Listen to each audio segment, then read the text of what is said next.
Assalamualaikum warahmatullahi wabarakatuh. Teman-teman, selamat datang kembali di Warung Kopi Kripto Tarakan Pecan FX. Sebelumnya saya ucapkan terima kasih pada teman-teman yang sampai hari ini masih setia menemani nongkrong sambil ngopi di Warung Kopi Kripto Tarakan Pecan FX.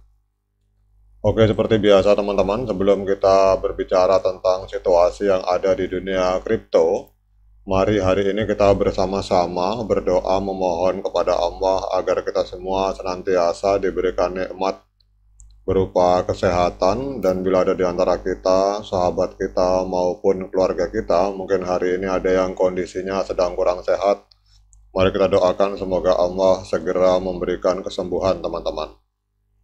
Kemudian juga untuk kita yang hari ini sedang berjuang dalam persoalan ekonomi dan sedang menghadapi kesulitan dalam persoalan keuangan, mari kita doakan juga semoga Allah segera memberikan solusi dan jalan keluar teman-teman.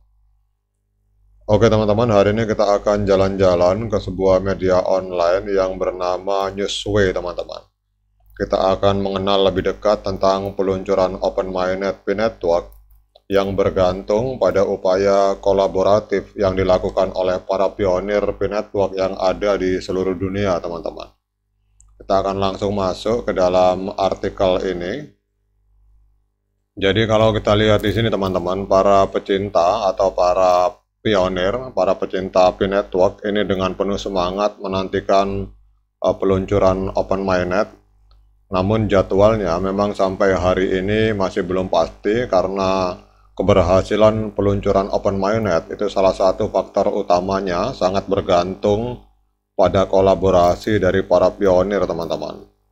Kemudian kalau kita lihat di sini teman-teman, pembaharuan terkini, kalau kita lihat di sini informasinya bahwa pembaharuan terkini telah mengungkapkan tantangan yang dihadapi oleh komunitas Pi Network teman-teman.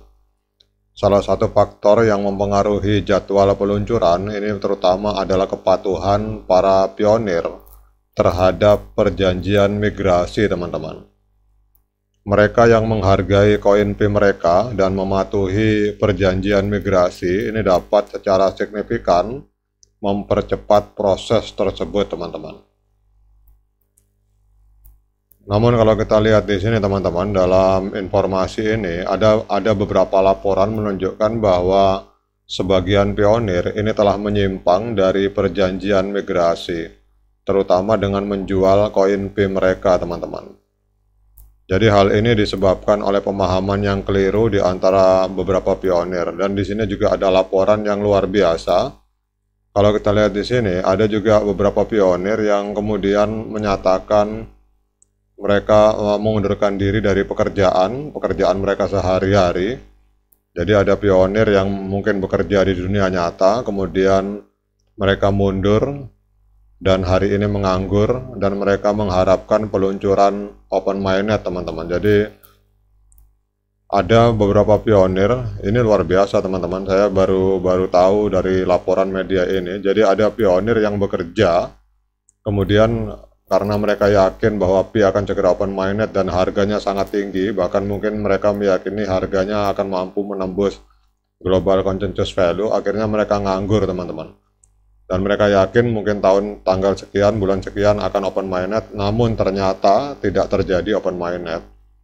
Dan akhirnya kendala keuangan, kalau kita lihat di sini, kendala keuangan yang mereka alami karena mereka sudah terlanjur keluar dari pekerjaan hanya gara-gara berharap dari koin Pi.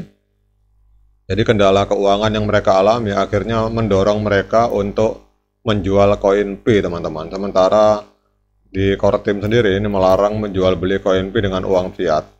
Dan ini ternyata juga memperparah keterlambatan di dalam peluncuran Open Mainnet teman-teman. Ini adalah sebuah fakta yang luar biasa. Mungkin teman-teman ada punya kenalan yang mungkin baru mulai bermain di dunia kripto, barangkali ada punya kenalan yang nganggur gara-gara atau keluar dari pekerjaan gara-gara berharap terhadap koin Pi. Mungkin silakan komen di kolom komentar teman-teman. Namun ini adalah informasi baru bagi saya bahwa ada orang yang rela berhenti dari pekerjaan di dunia nyata karena berharap dengan koin Pi teman-teman.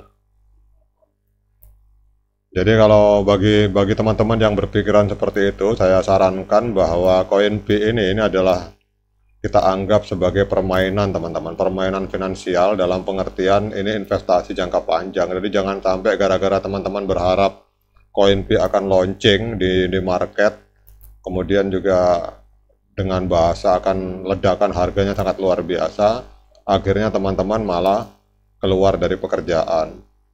Ini adalah fakta yang kalau bisa kejadian seperti ini kita hindari teman-teman. Jangan sampai gara-gara kita keluar dari pekerjaan akhirnya anak istri maupun orang tua terbengkalai, tidak bisa makan hanya gara-gara berharap open minded. Jadi kita bermain di dunia kripto ini tetap harus realistis teman-teman. Jangan sampai ada kejadian seperti laporan ini. Ini luar biasa teman-teman, ada orang nganggur, akhirnya karena nganggur tidak tahan, akhirnya koin Pi-nya dijual. Dan ternyata ini adalah penjualan koin Pi di pasar gelap dengan uang fiat. Ini ternyata dalam informasi yang ada di media ini ternyata juga memperlambat proses open mainnet teman-teman. Jadi kalau kita lihat di sini, untuk memastikan integritas komunitas dan mempercepat peluncuran open mainnet, para penggemar atau para pionir dari Pi Network dihimbau untuk mengikuti pedoman tertentu teman-teman. Di sini ada beberapa hal kalau kita lihat. Ini yang pertama, patuhi dengan ketat perjanjian migrasi, artinya menahan diri dari menjual atau membeli Pi ke mata uang fiat. Kemudian yang kedua, ini menghargai Pi sebagai sumber yang langka teman-teman. Hindari penggunaannya untuk utilitas berharga rendah agar bisa menjaga ketinggian nilai dari Pi. Kemudian yang ketiga,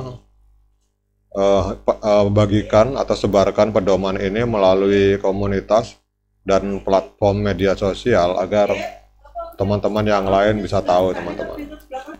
Kemudian di sini ada juga salah satu himbauan dari artikel ini agar kita membuat rekam jejak blockchain dengan transaksi dengan menggunakan nilai global consensus value lebih banyak teman-teman.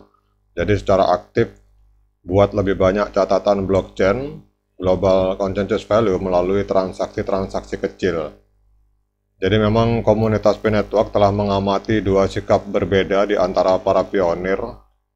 Jadi ada sikap yang pesimis yang dapat mengarah pada keluhan dan juga penjualan koin Pi. Dan juga ada sikap yang optimisme berlebihan teman-teman. Dan ini juga sikap yang berbahaya. Jadi kita artinya realistis teman-teman. Ada yang overconfident dan ada juga yang terlalu yang suka mengeluh. Namun kalau yang paling penting teman-teman, seperti yang saya katakan di beberapa video kemarin, bahwa tetap fokus di dunia nyata. Jadi kita bermain di koin Pi ini harus realistis. Jangan terlalu overconfident, terlalu percaya penuh kepada Pi. Kemudian juga jangan terlalu kecewa kepada Pi teman-teman. Jadi biasa-biasa saja, karena hidup ini hanya permainan. Karena kalau terlalu overconfident pada saat tidak harga ternyata tidak sesuai dengan harapan kita, itu gawat teman-teman. Bisa-bisa nanti teman-teman kena stroke gitu. Kemudian kalau bagi yang suka mengeluh juga, ya kita tahu bahwa mengeluh itu hasilnya selalu negatif. Jadi tetap optimis tanpa harus selalu berlebihan, kemudian anggap saja ini investasi jangka panjang, dan yang paling penting jangan sampai terjadi kita meninggalkan pekerjaan di dunia nyata teman-teman, hanya gara-gara mengharapkan koin Pi. Oke teman-teman, demikian update informasi ini, semoga bisa menambah motivasi, semangat bagi kita semua untuk tetap klik petir, dan juga untuk selalu ngopi. Bagi yang ngopi, jangan lupa diseruput kopinya mumpung masih panas. Sekian dari saya. Assalamualaikum warahmatullahi wabarakatuh.